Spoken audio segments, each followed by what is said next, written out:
Muito boa noite, queridos amigos e amigas que nos acompanham a partir de agora para mais um encontro feliz em que estudamos mais um capítulo da nossa obra, Os Mensageiros.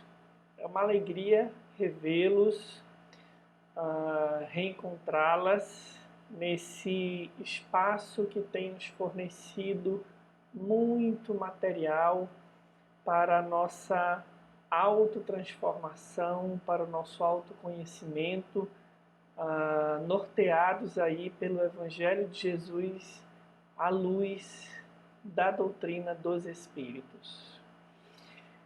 A gente sempre comenta que as informações que André Luiz escolheu trazer para nós encarnados têm como objetivo essencial exatamente esse ponto, que é o de nos ajudar a abrir os olhos para uma visão espiritual enquanto ainda estamos encarnados, para que não repitamos velhos erros, para que não caiamos em velhas armadilhas que as nossas más inclinações muitas vezes nos levam a, repetir no sentido de algumas experiências, de algumas emoções, de algumas sensações, que na verdade vão sempre nos causar assim muita infelicidade, muita tristeza.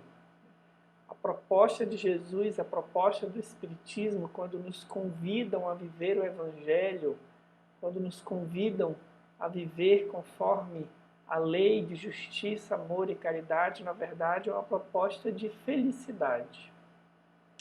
E ao encontrarmos essas informações que André Luiz nos traz a respeito da vida no mundo espiritual, nós temos a possibilidade de caminhar, como já falamos, de olhos mais abertos, com passos mais firmes na direção daquilo que a gente realmente pode ser, significando isso todo o nosso potencial de saúde espiritual, física, emocional, em todos os aspectos que o nosso ser contempla. Na noite de hoje, nós vamos estudar o capítulo 24, intitulado A Prece de Ismalha.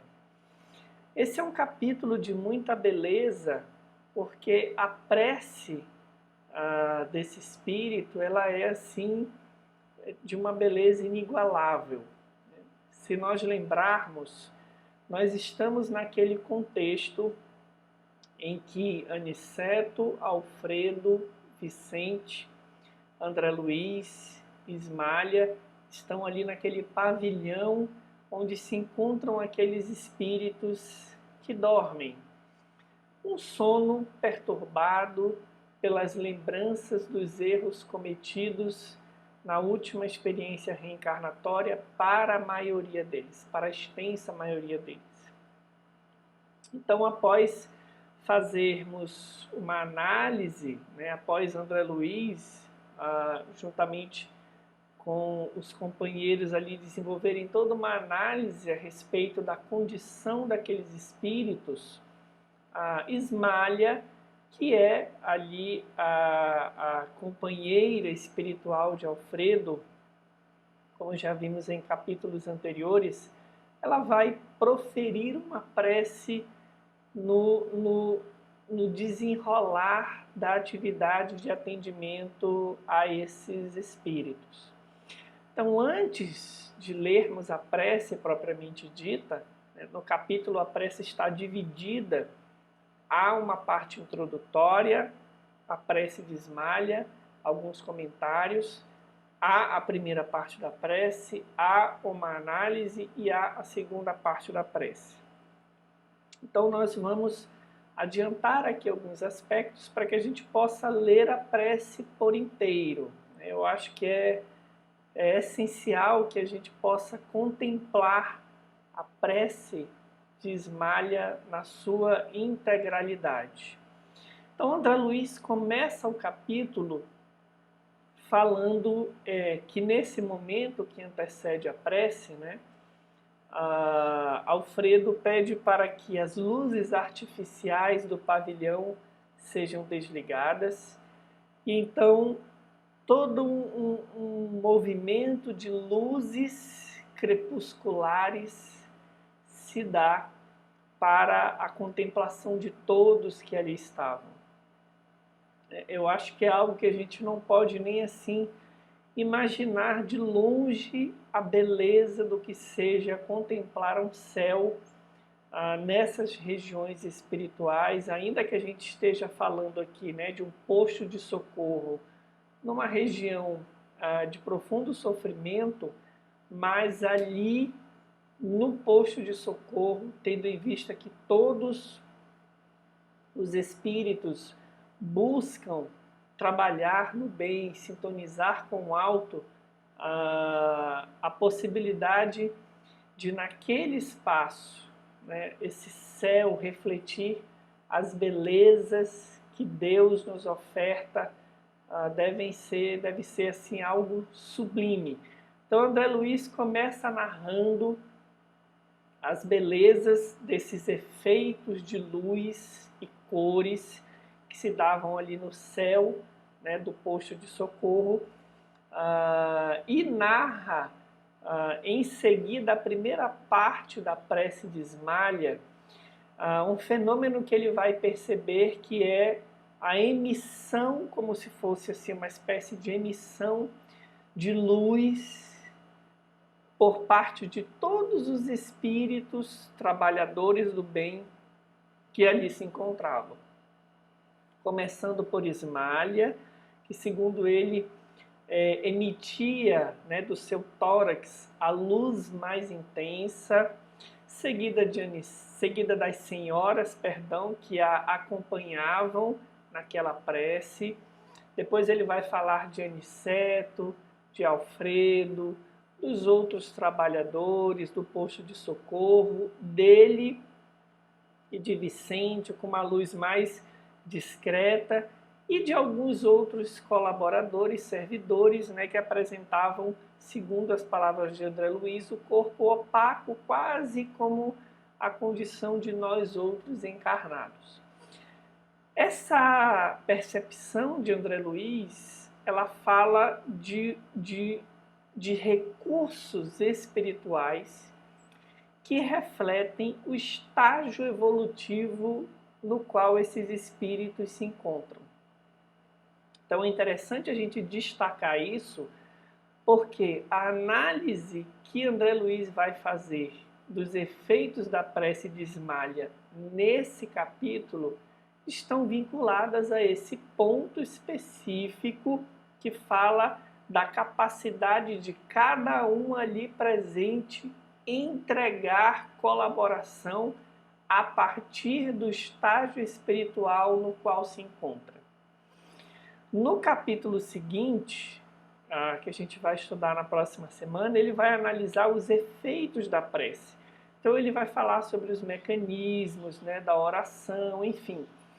Nesse primeiro capítulo que fala da prece de Ismalha, no 24, nessa primeira parte, ele vai destacar como que cada espírito ali presente é capaz de colaborar no atendimento aos milhares de espíritos que ali dormem, refletindo os efeitos dessa prece de Ismalha, mas a partir da sua condição espiritual.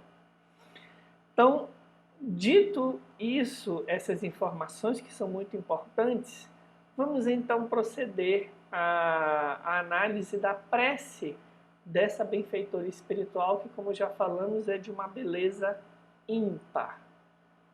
Ela começa assim: Senhor, começou Ismalha comovidamente, dignei-vos assistir os nossos humildes tutelados, enviando-nos a luz de vossas bênçãos santificantes. Aqui estamos, prontos para executar vossa vontade, sinceramente dispostos a secundar vossos altos desígnios. Conosco, Pai, reúnem-se os irmãos que ainda dormem, anestesiados pela negação espiritual a que se entregaram no mundo. Então vejam que ela inicia com um movimento de profunda submissão à vontade de Deus. Aos orgulhosos, essa palavra pode soar estranha, né? Submissão à vontade de Deus.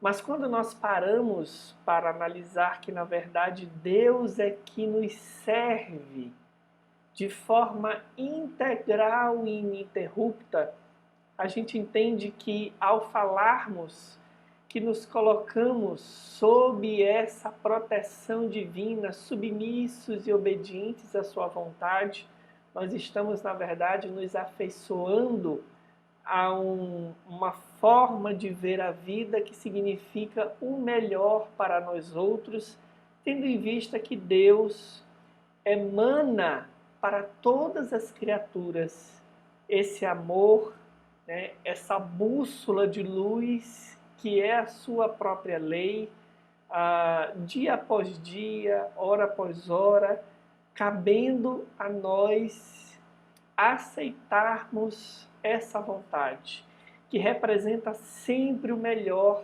para cada um de nós.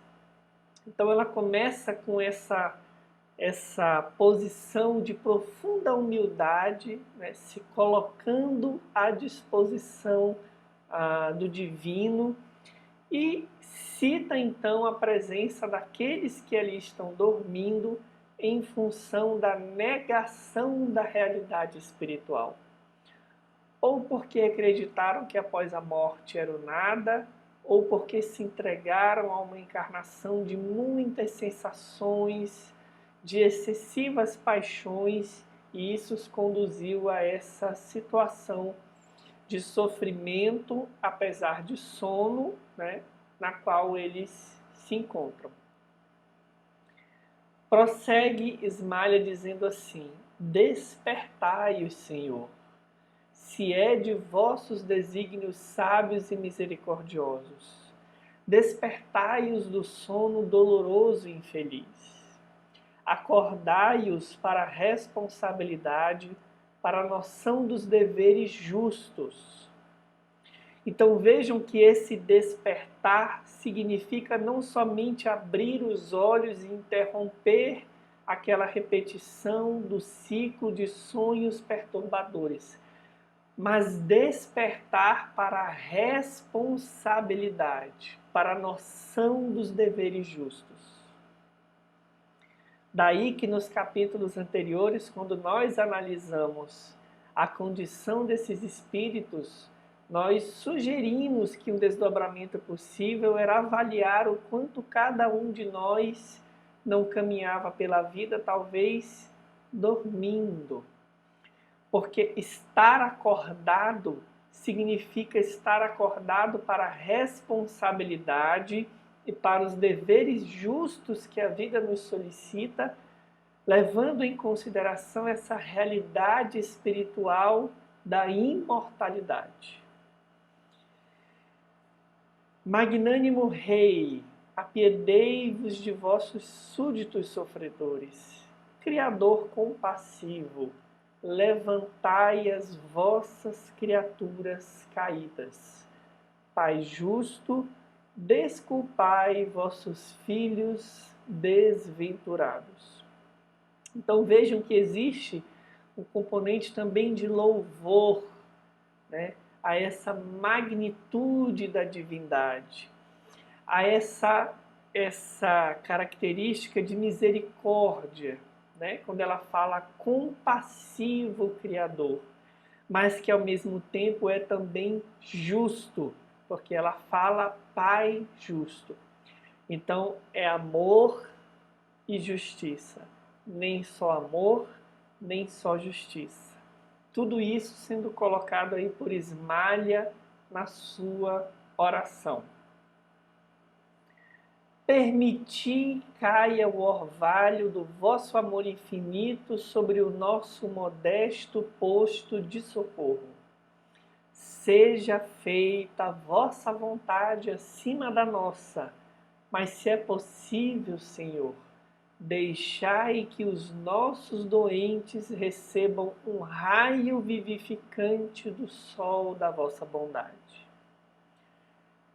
Então, reconhecendo a sabedoria de Deus, a justiça e o amor de Deus, ela se coloca também na posição daquela que pede por eles, daquela que solicita a intercessão divina por meio de recursos, de energias, para aqueles que ali dormem. Temos ao nosso lado, Senhor, infortunadas mães que não souberam descobrir o sentido sublime da fé, resvalando imprudentemente nos despenhadeiros da indiferença criminosa.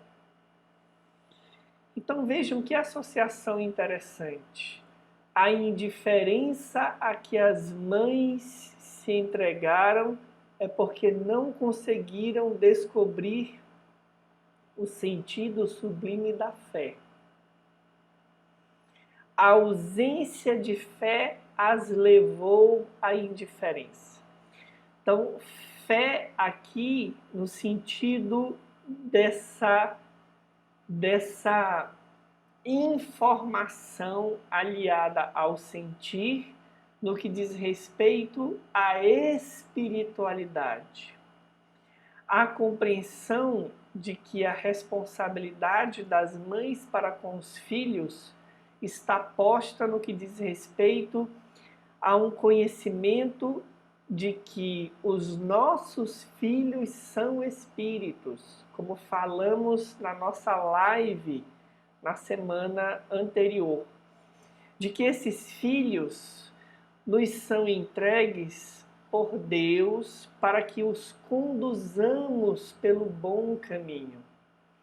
Não é só a fé no sentido de uma crença vinculada a uma escola religiosa, mas essa fé que fala desse reconhecimento da realidade espiritual da vida e dos desdobramentos daí consequentes no que diz respeito à nossa relação com Deus, no sentido de dividirmos com Ele a honra de conduzirmos espíritos que reencarnam na condição de nossos filhos, de nossos tutelados.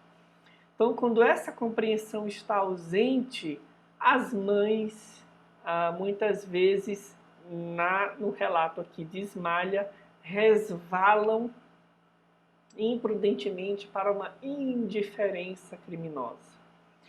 Mas há também, diz ela, pais que não conseguiram ultrapassar a materialidade no curso da existência humana, incapazes de ver a formosa missão que lhes confiastes.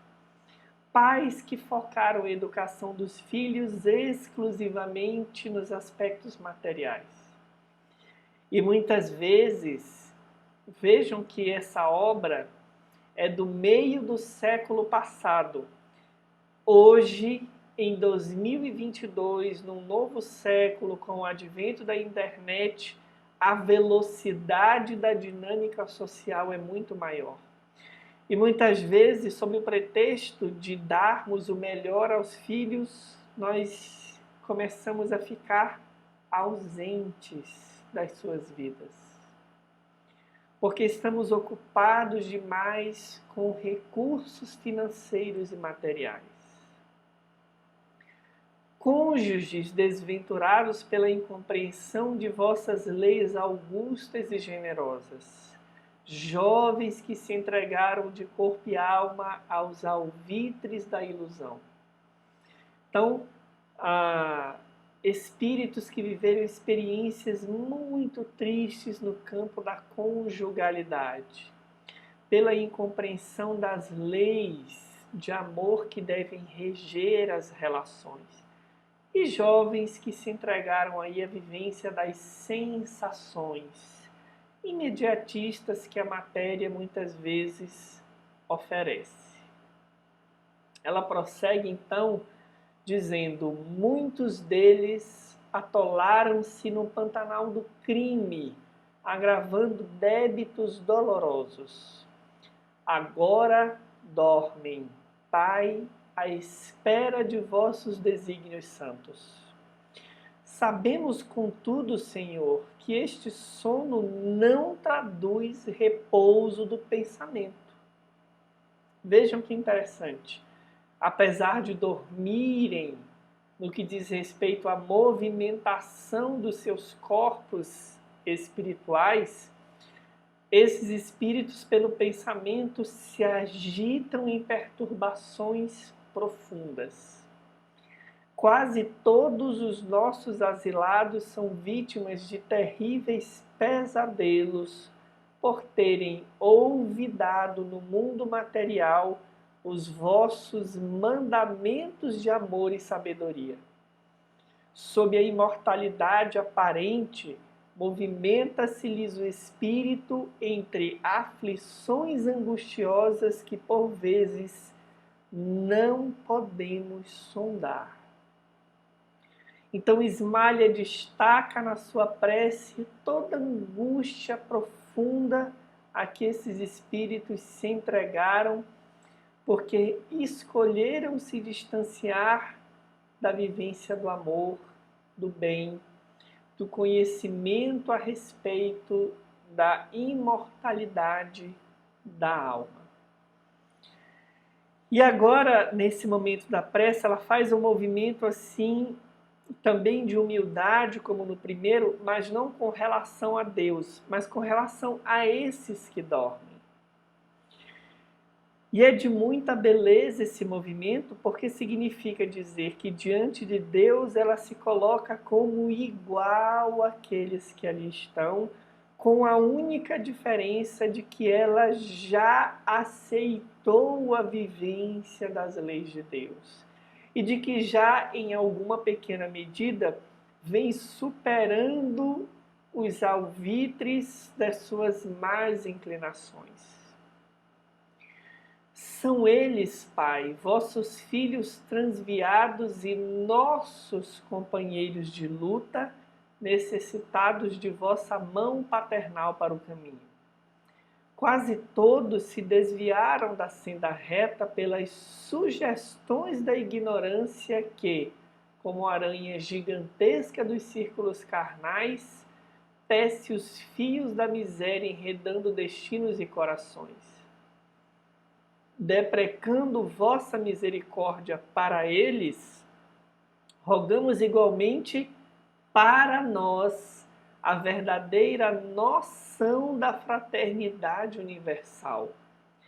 Ensinai-nos a transpor as fronteiras de separação para que vejamos em cada infeliz o irmão necessitado do nosso entendimento.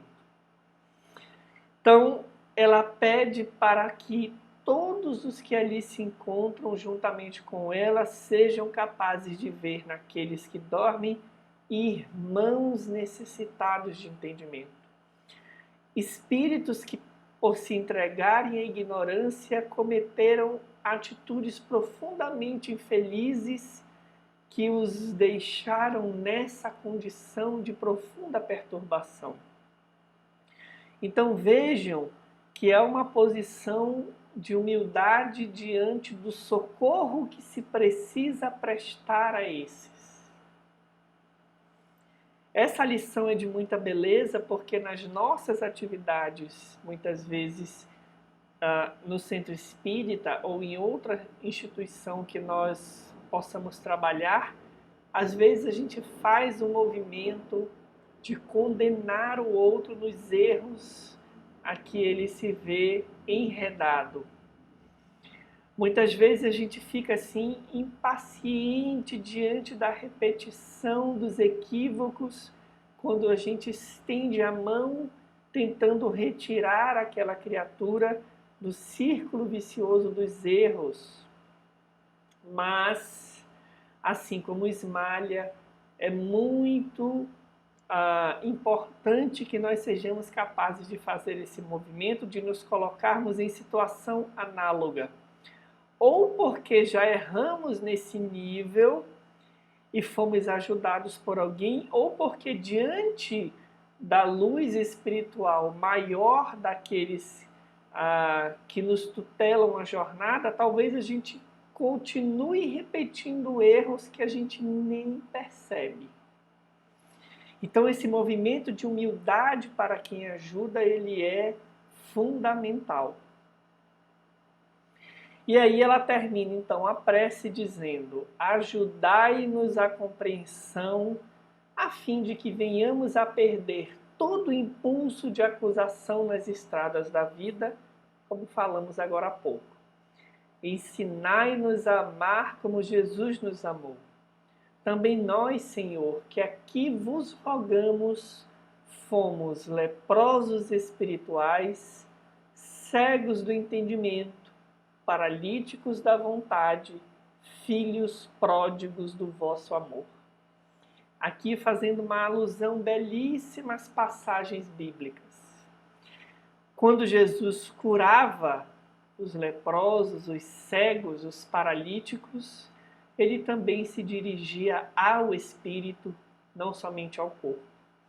Então todos nós, muito possivelmente em algum momento da nossa jornada, já fomos cegos no que diz respeito ao entendimento das verdades da vida, das leis de Deus. Ou leprosos espirituais porque adoecemos em função das paixões a que nos entregamos.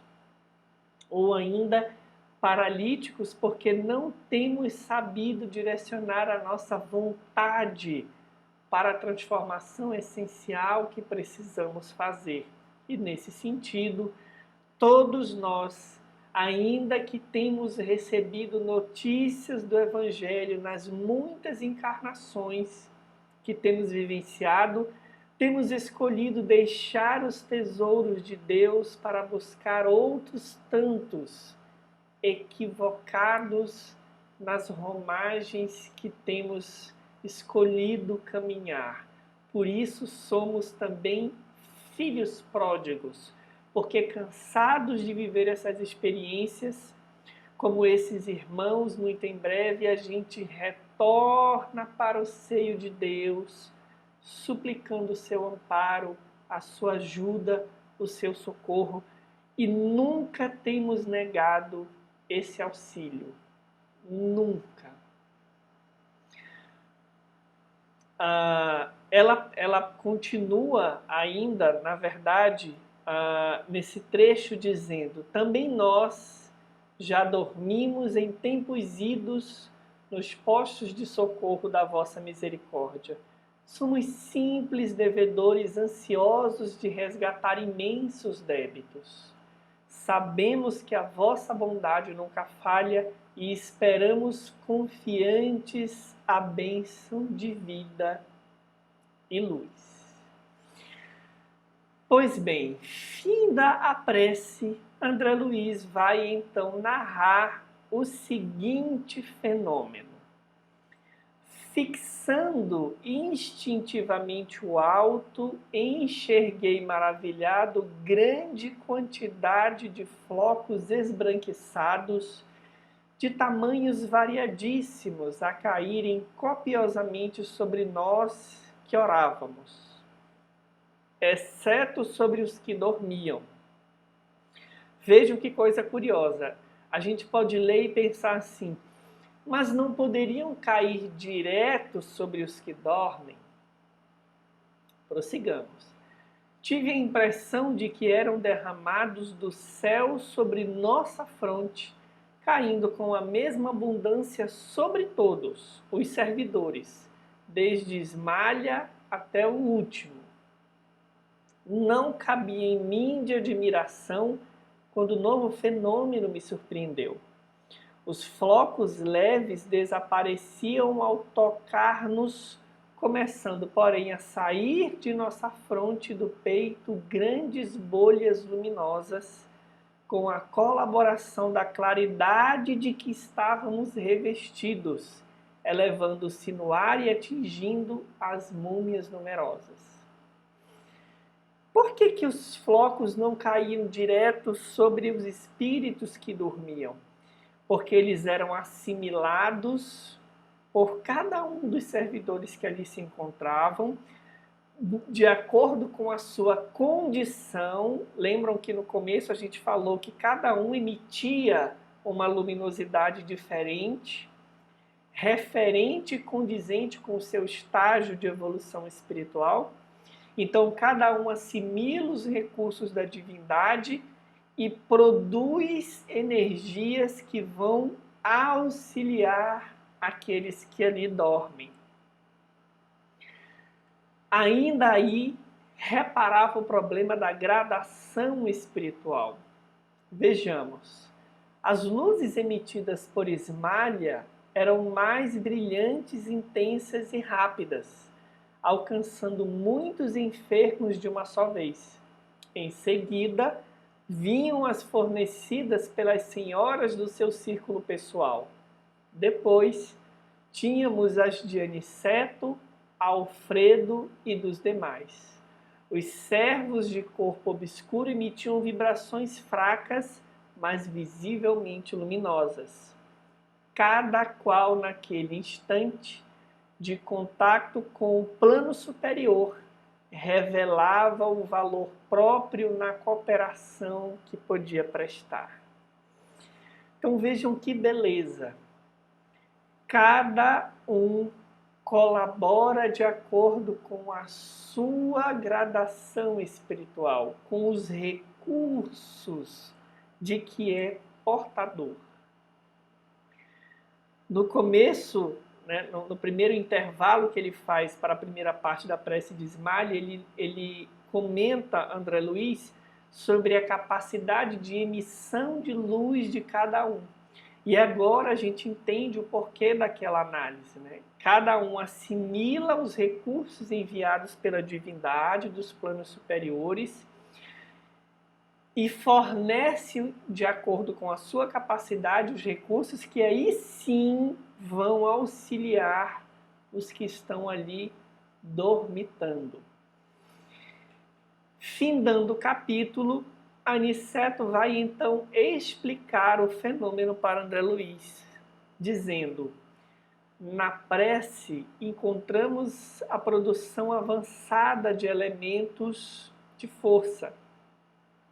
Eles chegam da providência em quantidade igual para todos os que se deem ao trabalho divino da intercessão.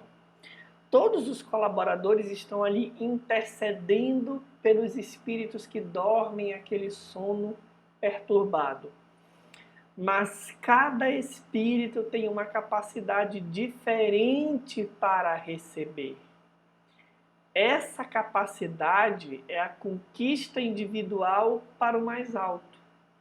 E como Deus socorre o homem pelo homem e atende a alma pela alma, cada um de nós somente poderá auxiliar os semelhantes e colaborar com o Senhor com as qualidades de elevação já conquistadas na vida. E a grande lição desse capítulo é então essa. Cada um de nós pode colaborar de acordo com as qualidades de elevação que já conquistamos na vida. A gente nunca deve se comparar àqueles que estão ao nosso lado, porque cada um tem uma história particular. O mais importante é a gente ter a humildade de Ismalha, reconhecendo que se aqueles que auxiliamos, cometem erros, nós os ainda cometemos. Ainda que não seja de natureza igual, mas todos nós já passamos por esses estágios evolutivos, ou ainda estamos passando. Então a gente não tem que querer ser inferior nem superior. Isso vale para todos os meios onde estamos situados. Trabalho, família, centro espírita ou qualquer outra instituição religiosa que a gente frequente, círculo de amizades. A gente colabora de acordo com o nosso estágio evolutivo e por essa conexão com o divino, o homem ajuda o próprio homem, a criatura ajuda a própria criatura. Deus ajuda os homens com os homens, não a despeito dos homens. Por isso é necessário multiplicar a fileira daqueles que querem colaborar com Deus na melhoria do mundo. Olhemos ao nosso redor. Vejamos aqueles que nos cercam, aqueles que muitas vezes igualmente dormem, né? Na metáfora do sono espiritual. E se não é possível acordá-los de pronto, oremos a Deus para que Ele envie os recursos que nos sejam capazes de fazer multiplicar os nossos, ainda muito poucos, ainda muito singelos, mas que significam a ajuda que a gente pode dar no estágio espiritual em que a gente se encontra. E se for o caso e a alegria, demos as mãos àqueles que também colaboram conosco nessa obra e que têm mais recursos que nós, reconhecendo a nossa posição de servos também em evolução espiritual. O convite de André Luiz, o convite do Espiritismo é para que sejamos esses colaboradores, que sabem reconhecer a sua posição como esmalha, que buscam essa conexão com a divindade e que se colocam à disposição para colaborar com os recursos que têm, sem abrirmos mão de buscarmos essa evolução continuamente. Olhemos ao nosso redor e vejamos o serviço que nos espera. Uma excelente semana a todos. Deixemos aí as nossas dúvidas, os nossos comentários, os nossos relatos de experiências que a gente leva tudo isso para a nossa live de perguntas e respostas. Um abraço e aguardo a todos semana que vem, quando vamos continuar analisando os efeitos dessa oração sobre os espíritos que ali dormem. Fiquemos com Deus e até lá.